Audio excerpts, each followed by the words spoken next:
TikTok account ni social media influencer na si Rendon Labador matapos tuluyang pinasara ng TikTok ang kanyang account dahil sa multiple policy violations.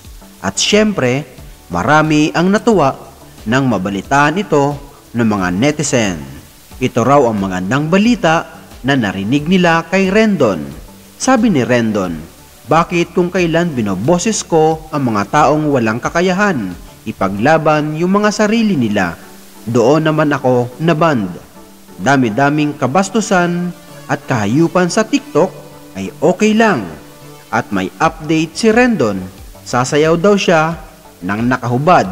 Mabalik lang ang TikTok account niya, pero ang kanyang appeal sa TikTok ay hindi na-approve. Kaya lalong dismayado ang influencer.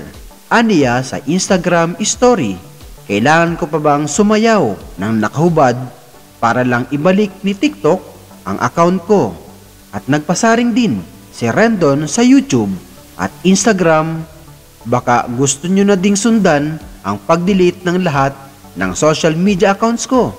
At sinabi din niya na nanganganib din na mawala ang kanyang Facebook page. Sabi pa niya, Meta, gusto mo ding i-delete ako sa Facebook? Ano yan? Pinagtutulungan ninyo ako ni TikTok. Aniya sa IG post, kalakip ang screenshot ng babala mula sa Meta na page is at risk ang kanyang FB account.